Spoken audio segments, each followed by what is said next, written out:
the probability of audio feedback. The new earpieces are black in color, replacing the old gray ones. Please make sure you only have a black one, black approved earpiece. All unused earpieces will be unplugged at the start of each meeting. When you're not using your earpiece, please place it face down on the middle of the sticker for this purpose that you will find on the table. Please consult the cards on the table for guidelines to prevent audio feedback incidents. The room layout's been adjusted, as everyone can see, to increase distance between microphones and reduce the chance of feedback from an ambient earpiece. These are taken to prevent injury to our very valued and very important interpreters. So we are resuming on the amendment. Mr. Perkins, go ahead, please. Thank you, Mr. Chair, and welcome back, everyone. Just as a reminder of those who are perhaps tuning in for the first time, what we're discussing here, and that is that the Conservatives put forward a motion this morning to release contracts of the main players where the government has signed large taxpayer subsidies for EV battery assembly plants, mainly assembly of parts that are made in China for Volkswagen, Stellantis, Northvolt, and as well the latest on Honda. Although Honda, I understand, is an MOU. It's not a formal contract the way the others are. And for a while, we've had a number of players, both within the company, from the Korean government, stating that there are two phases. There's the construction phase to the Stellantis contract and in the Volkswagen case, in Windsor in the case of Stellantis, and St. Thomas, Ontario in the case of VW. And then there is what's called a production subsidy contract, a separate contract which subsidizes the production of every battery paid or produced in those plants, the production subsidy being every battery, the taxpayer will pay a certain percentage of the cost. And as we know, in the public statements and releases that the Liberal government has done over the last year or so on some of these contracts, they've claimed both that the construction jobs and the jobs that will be permanent in the plants will be Canadians.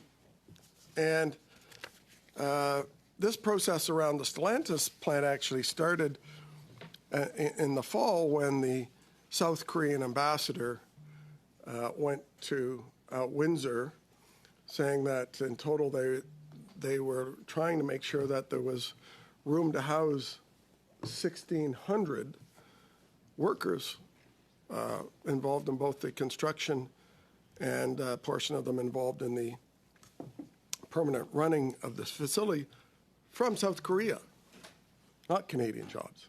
And that's out of a total of about 2,300 construction jobs and supposedly 2,500 jobs at the Stellantis plant once it's open. And the cost of those plants is quite large.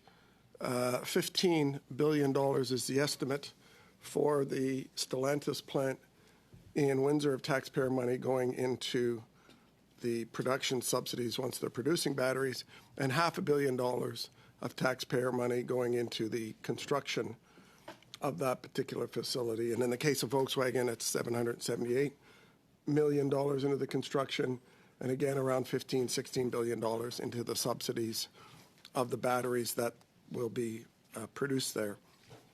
And so members of the government have accused us at various times, whether it's in the House of Commons or whether it's in this committee, of making this stuff up. But this all started from the South Korean ambassador saying that we need a place to put 1,600 people. This isn't something that we made up. It's indeed what he said. His Excellency on November 11th of 2023, sorry, November 16th of 2023, this is a quote from a newspaper article, and Chief Belair and the members of the Windsor Police Service were honored to be visited by His Excellency Ambassador Woon Sung Lim and his colleagues from the Republic of Korea with the new LGE Energy Solutions battery plant being built. We expect approximately 1,600 South Koreans traveling to work and live in our community in 2024. So this isn't one, as was claimed initially by the government, or just a few, as some of the Liberal MPs claim. Then again, back in as far as August 18th last year in 2023, I'll give you this quote from one of the local business development people. Quotes, LG asked us to put together a group of local developers and investors to present their needs for the next generation, next 1 to 3 years, said Invest Windsor Essex Vice President of Investment, Attraction and Strategic Initiative, Joe Gonzalez. Quotes, they're expecting from 600 to 1,000 workers will be coming to set up equipment, and another 300 to 500 people will be coming from LG to run this facility. He said specialized workforce was needed to set up the half dozen buildings on the Nexstar battery plant site, and they will come from South Korea. There will be a lot of need for housing, he said. They wanted to let the community know early what the numbers would be and the types of housing and workers will require. Now, I don't know about you, but over the years, off and on in my interaction with governments, and I did serve a few years in the dark ages for the Foreign Minister of Canada in the Mulroney government, I never met, or rarely met, a diplomat that freelanced, that went out on his own making stuff up. They usually went at the behest of the government and the businesses.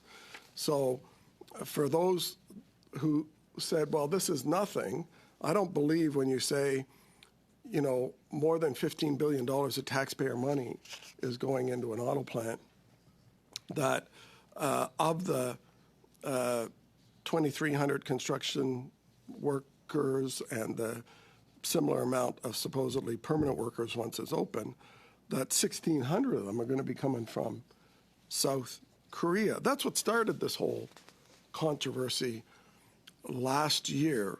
Now, the government disputed that, and we began a process in December in this committee asking this committee, which examines government expenditures, asking for the release of those contracts. And the reason we asked for it in this committee is because the construction had already started. The money had already started being spent in the Stellantis case on the construction. So the $500 million of taxpayer money was already going into that.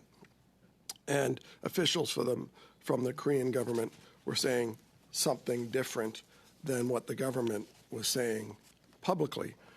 The head of Nexstar at one point actually verified that those were sort of the numbers. It would be up to 600 or so to 1,000 people coming in from Korea to oversee 600 local construction workers. And again, in the House, one of the Liberal ministers said there'd only be one work permit issued, and then subsequently we learned that that in addition to what the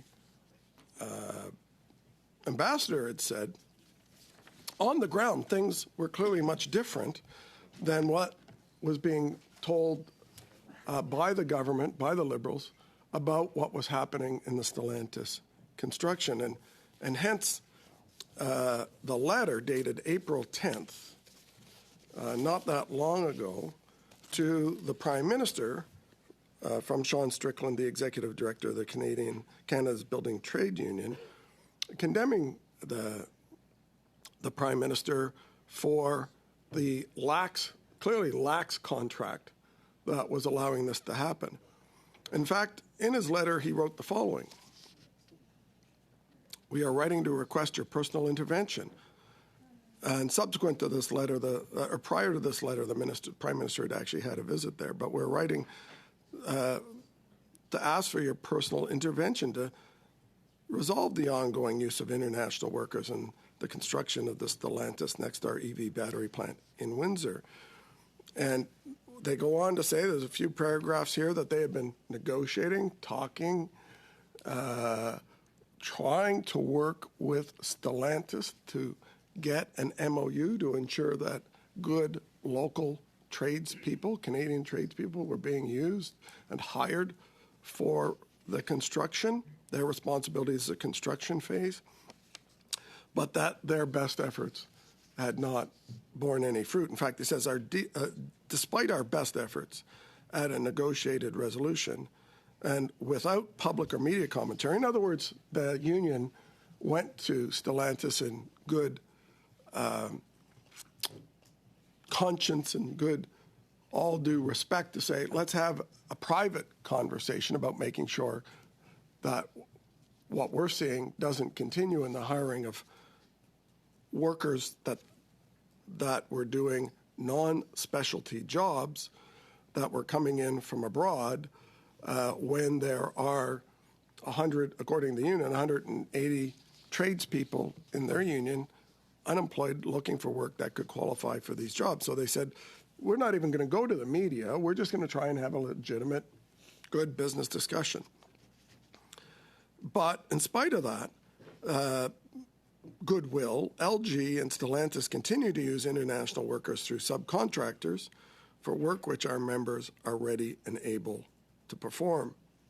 Goes on to say, as I mentioned, 180 local skilled trades workers in Essex, Kent region, millwrights and iron workers are underemployed and in some cases unemployed and available to perform this work. In fact, Canadian workers are now being replaced by international workers. That's what the letter says from the union.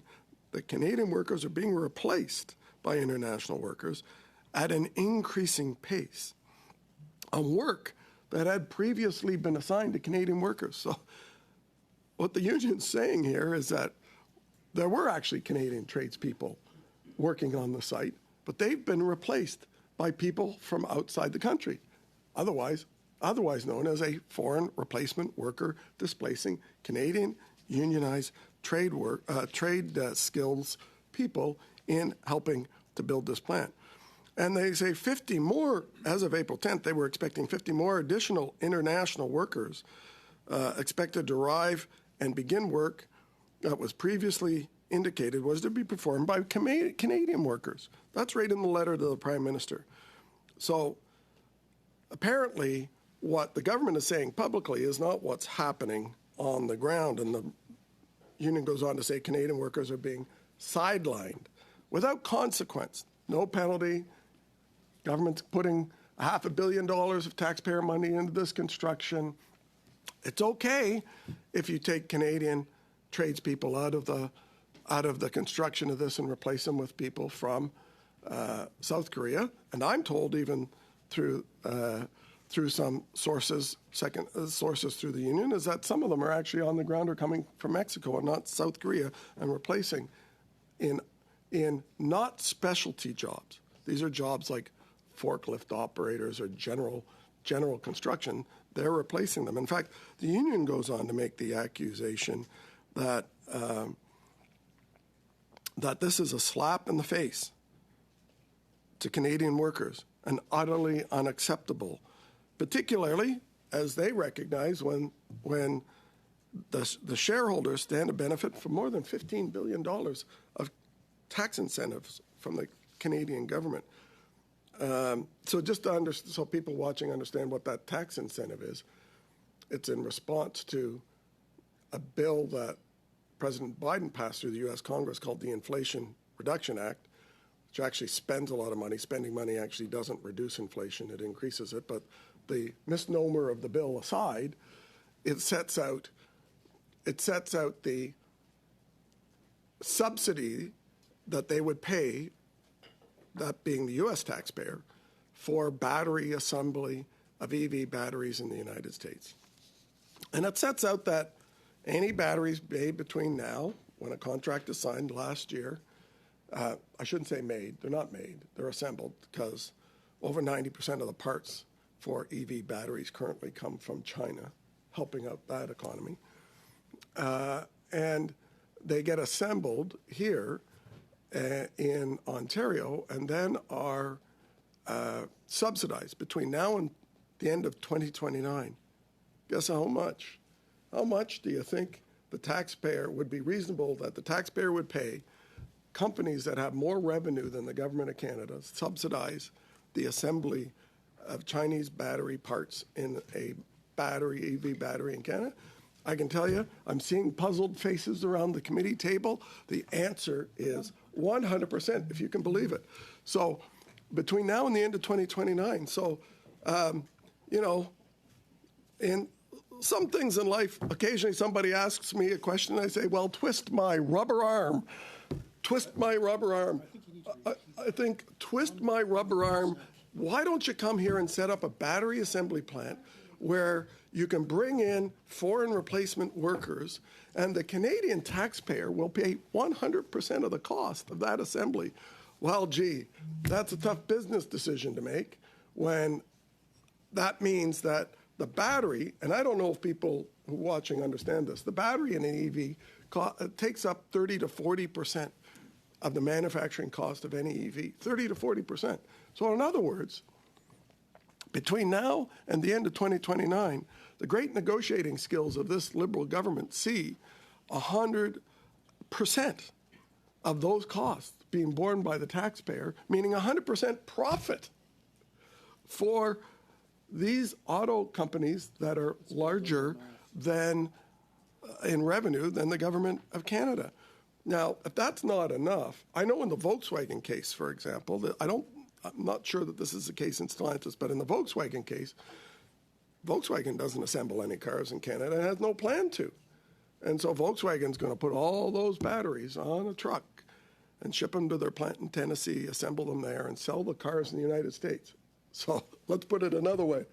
The Canadian taxpayers are making sure that Volkswagen gets a clear 40% profit on the sale of their EVs paid for by the taxpayer of Canada for cars that will be assembled in the United States and sold in the United States.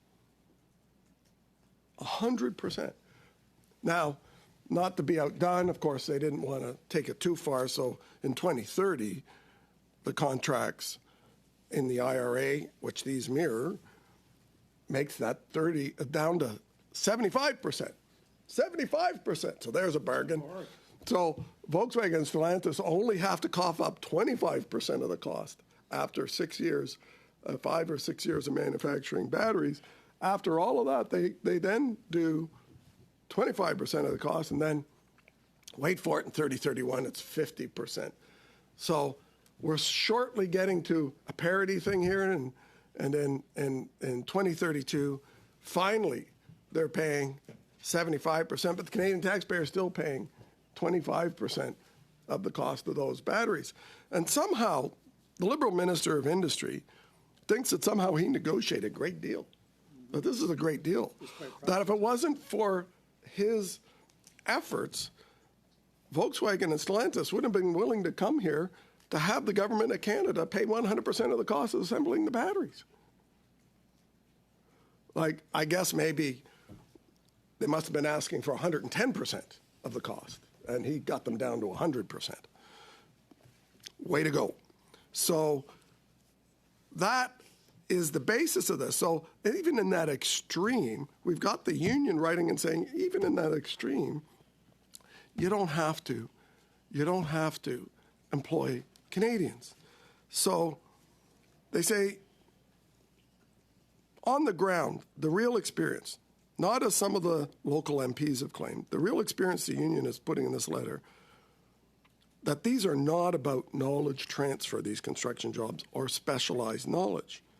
It's a brazen displacement of Canadian workers, the union says, in favor of international workers by major international corporations, thumbing their noses at both the Government of Canada, taxpayers, and our skills trade workers. For our members in Essex-Kent, the current state of affairs is intolerable. As such, the Canadian Executive Board has authorized us to use all necessary measures required to remedy the situation. So what happened after this letter went to the Prime Minister and they started to kick up a fuss and threaten to go to the media? Well, LG, Stellantis, they said, oh, well, let's sit down. Maybe we could have another chat. So my understanding is they did. And it resulted in what kind of MOU between Stellantis and the Building and Trades Union? My understanding is none. None. Zero. So the issue continues.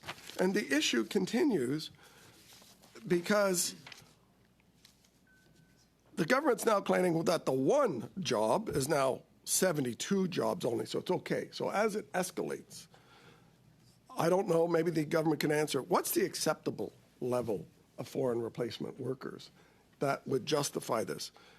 It was one, apparently, that when that didn't turn out to be true, they decided that it would be 72. But the union says in their letter there's another 50 coming.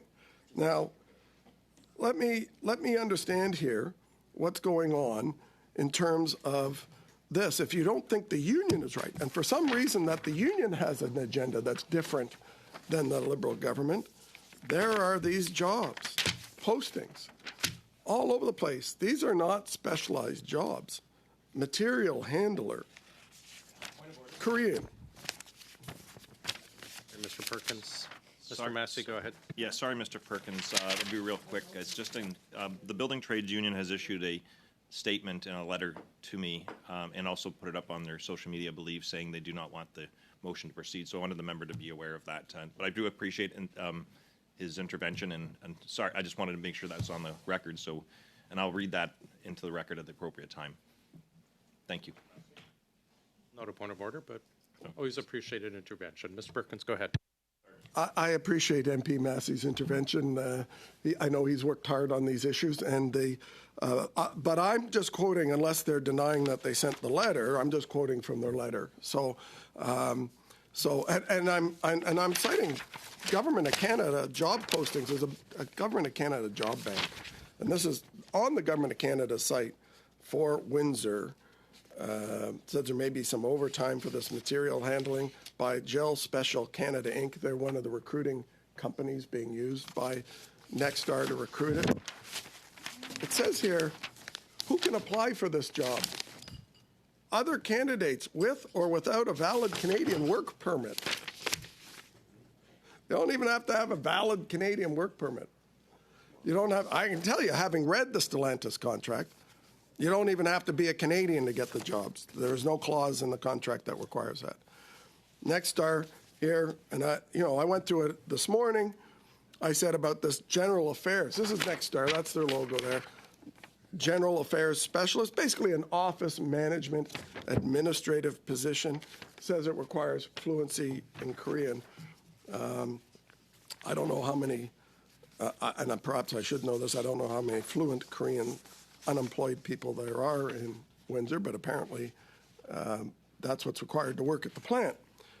There's another one for a general affairs specialist on the website by one of the job things. Jalal here says for this one, again, material handler, Korean is needed.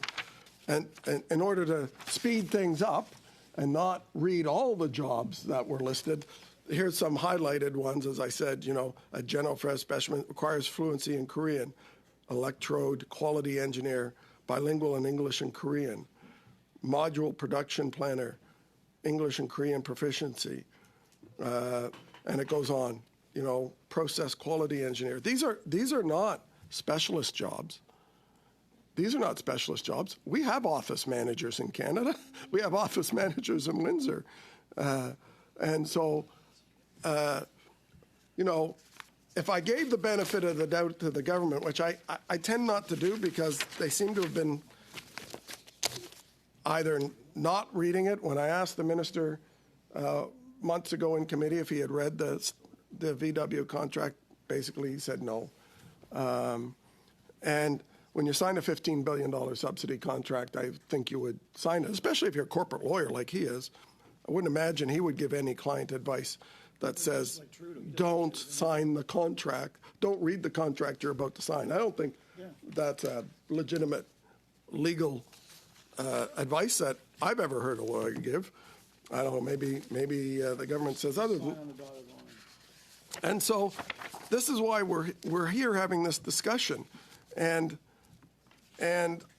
when you look at it, there's page after page of the Nexstar itself in media saying one thing and changing their expectations on the other. I talked about some of the quotes from the Windsor Star. There are quotes from Nexstar where they said, no, there's no foreign workers. Well, maybe there's a few. Well, maybe there's 600 in the construction. Maybe there's 600 in the permanent jobs. Maybe there's none in the permanent jobs. But, you know, if the company's confused, no wonder Canadians are confused. Because if the contract was not confused and said in the contract, Canadian workers only, maybe even Canadian union workers only. I know that doesn't apply to the MOU with Honda that's been signed because they're not a unionized auto business, but Stellantis is. It seemed like a pretty obvious thing to put in the contract for both the construction and the permanent jobs. Canadian union jobs only, not Canadian residents, because anybody could be a resident. Anybody can come here from Korea, come here from Mexico. Now I'm a resident. Now, some have claimed that that's what it may or may not be there, that it says Canadian resident. Canadian resident isn't Canadian citizen or permanent resident. It doesn't say Canadian job. And clearly the company and the ambassador are thinking something very different. And because this issue has been out there quite a bit, and we had the famous one on Honda recently, announcement last week where Honda was asked, why didn't you get a production subsidy? He said, well, because the government said they had run out of money. I think that's the first time I'd heard the federal Liberals say they had run out of money. Didn't look like it in the budget with a $40 billion deficit and no sight of balancing it. But when they said they had run out of money, but we'll give you, between us and the Ontario government, $5 billion of input tax credits. So a plant that is, what I understand it, much bigger that Honda is proposing, producing more batteries than what either of these two plants do combined, will actually cost a lot less than the subsidy that is in the contracts for Stellantis and Volkswagen.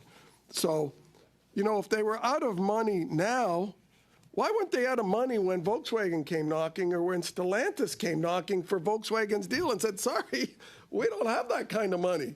Well, we can do some input tax credits, but we're not going to do that kind of thing. If you want to come here and get access to our critical minerals, access to our excellent workforce, access to our well-educated, well-trained workers, and eventually create a supply chain for EV battery manufacturing parts, come on down, we'll give you some input tax credits. That's a tax credit for actually making something, for building it. But it doesn't cost anywhere near this 100% battery subsidy.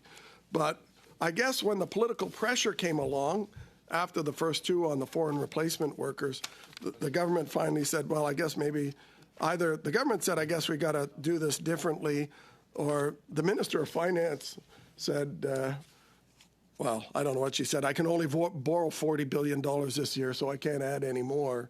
And I've only added $800 billion to the national debt, so I can't borrow more to subsidize companies that are larger than the government of Canada. So we'll only do input tax credits at, it looks to me about half, maybe even less than half of that. Now, they'll still get, I'm sure, the accelerated capital cost allowances that the Liberals put in previous budgets to pile on top of the 10% tax credits for this. But we've heard, including question period today, when I asked the minister the question, and he energetically defended bad deal after bad deal and said that somehow I was spreading disinformation. I had actually read the contract, and he admitted he hadn't, but I was spreading disinformation. If he had read the contract, and I asked, just release the clauses then. Just release the clauses from all the contracts that will deal with jobs, And let's see the clauses that prohibit foreign replacement workers in those contracts. Release those.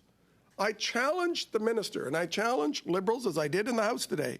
If I'm wrong, release the contracts, release the clauses. Prove me wrong.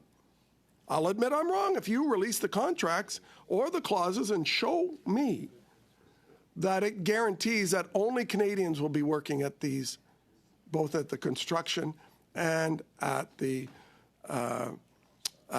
permanent jobs at this. And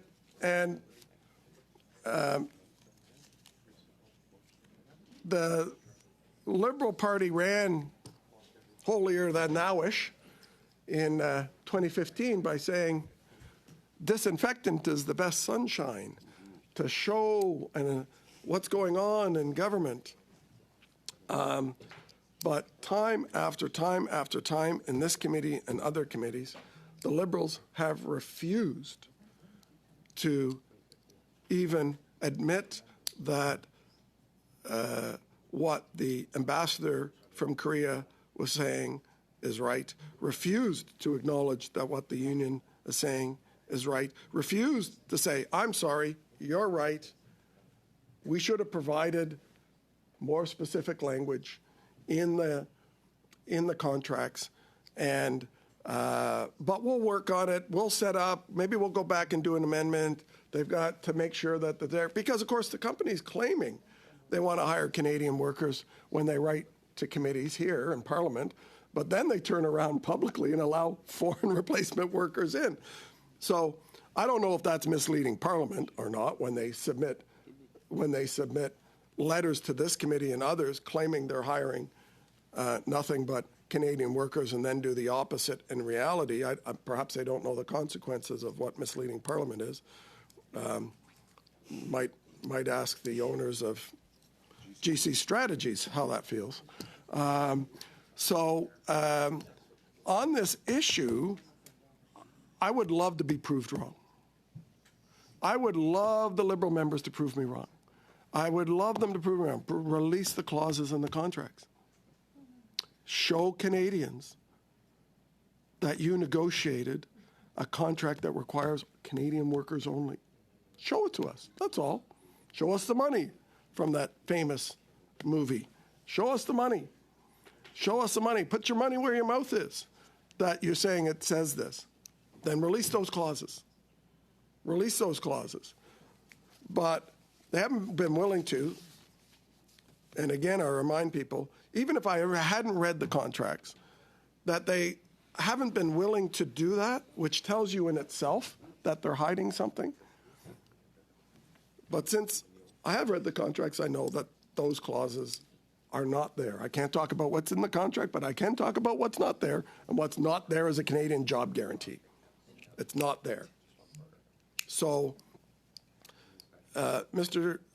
Chair, I think that there is ample evidence that we continue to require these contracts. I personally would like to have officials come, but that we release these contracts or any element of the job clauses that are in them. If you're afraid that somehow it lists in the contract the number of batteries that somehow is, or that there's some sort of proprietary technology that's covered in these contracts that, Stellantis or Volkswagen doesn't want their proprietary battery technology displayed.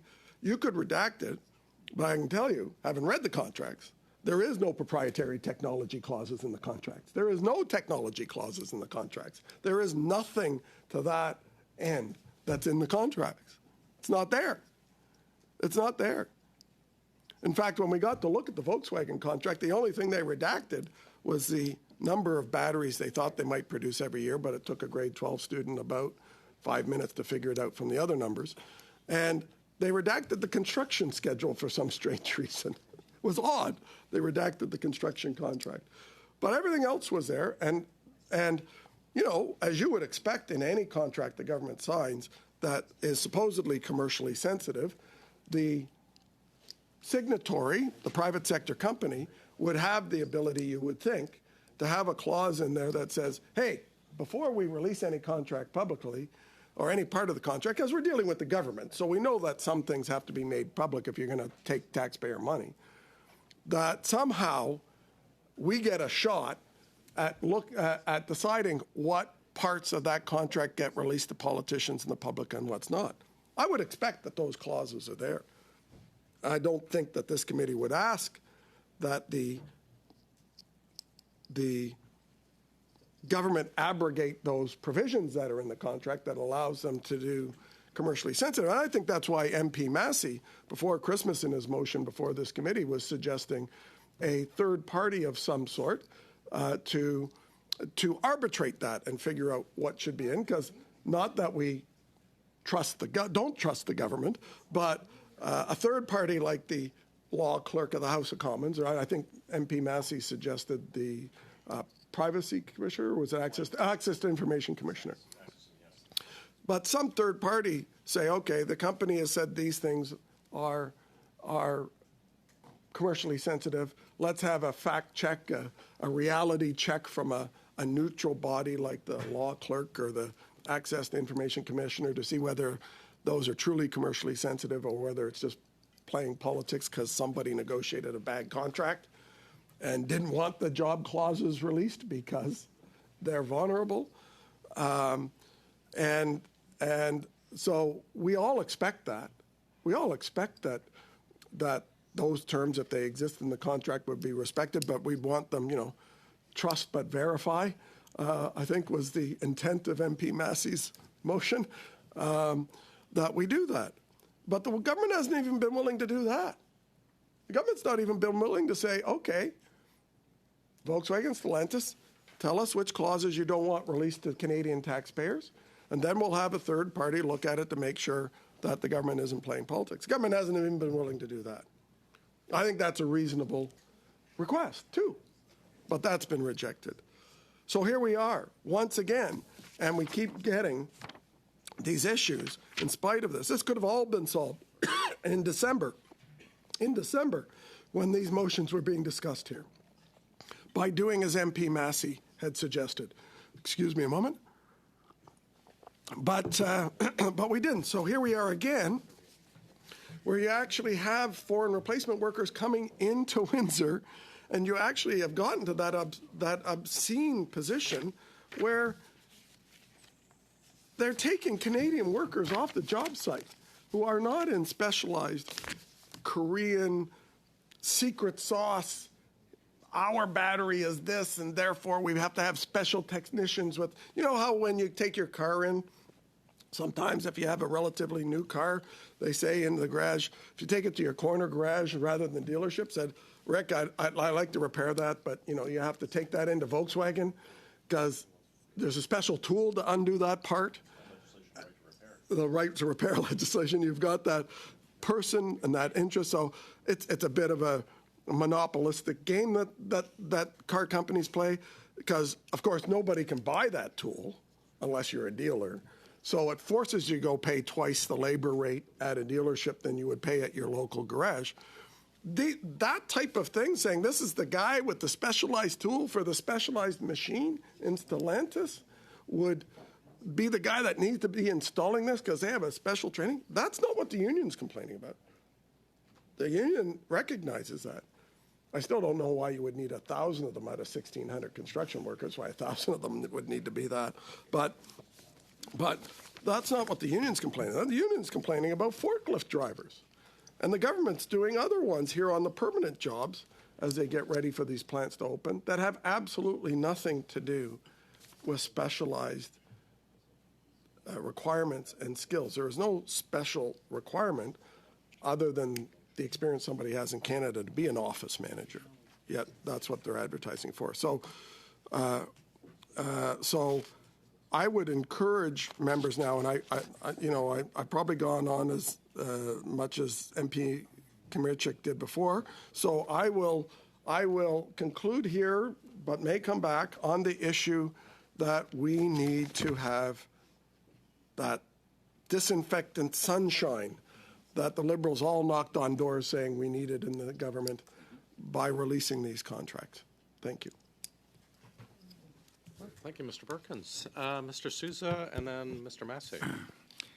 Thank you, Mr. Chair. And yeah, it's shocking to hear yet again a repeat of what we went through only a few months ago, talking about the sensitivity, the competitive nature, the proprietary information that's at hand, releasing some of these informations, which the member opposite has just admitted to having reviewed one of the contracts, and notwithstanding the duty of confidentiality that he's obliged to, he's yapping on about stuff that's not in the contract, inferring about what should be in the contract. Recognizing, of course, there's other competitors at play, there's other matters of confidentiality. Sorry, Mr. Sure. Sousa, excuse me. Go ahead, Mr. Perkins. I would never refer to the former finance minister's dissertation from Ontario as yapping, even though he delivered poor budgets. So I would ask him to use more respectful language. Thank you. Point well taken, there were actually 6 budgets. One that I did twice, I have to say, and I balanced the budget. And the one that I did twice was actually the one that gave us a majority government going forward. But the matter that the member has suggested, I do apologize for using that term. But the gums were going so much, and you didn't take a drink, and I was just a bit concerned about you. I'm glad you're relaxing a little bit now and enabling yourself to take a bit of a rest. And I'm not going to go on too much more here, Mr. Chair. We have already discussed the sensitivities of these contracts, the breach that's essential that we do not breach some of the confidential aspects that entails and enables us to compete against other jurisdictions around the world. And it's also a matter of reputation for Canada to enable us to be a secure partner in these endeavors. And when it comes to jobs, I'm going to allow our colleague from the NDP to elaborate further upon some of the very discussions he's been having with members of the union, who only days ago has been tweeting out that they appreciate and support the work that's being done and looks forward to enabling that contract to take fulfillment so that we can then elaborate more clearly as to what's engaged. And we can dissertate some of the other issues that have been issued by chambers of commerce and elsewhere, who are cautious and very distressed by the engagement that has been had in OGGO, and some of the members in this committee trying to advocate for an open and transparent aspects of the contract that then puts at risk the deals as we go forward. We all want to safeguard jobs. We all want to ensure that Canada succeeds. We all want to create innovation and investment in industry, and that's exactly what we're doing. And it's unfortunate the member opposite doesn't appreciate that, or the members of the Conservative Party, for that matter, don't seem to appreciate the necessity of us being at the forefront of these issues. So I'll stop there, Mr. Chair, and I do look forward to getting a better understanding of what the union is actually saying in regards to this contract and these investments that are being made in Canada. Mr. Massey. Thank you, Mr. Chair, and thank you to my colleagues. And thank you, Mr. Chair, as a guest back at committee here. Oh, I apologize. Welcome back. Yeah. Thank you. Unfinished business. And I'm not too terribly surprised that we're back here to some degree. I think Mr. Perkins, he's been on this file for a long time, not only just at this committee, but also at industry, and raises a lot of valid concerns and points.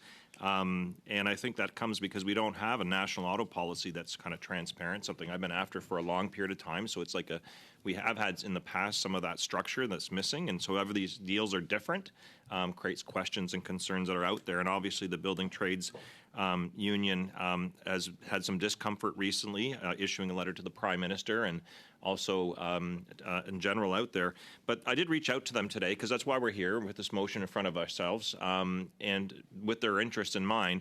And currently right now this doesn't happen with their support because they feel things are sensitive at the moment, and they do appreciate. I'm going to read their statement that they sent to me, so it's on the record.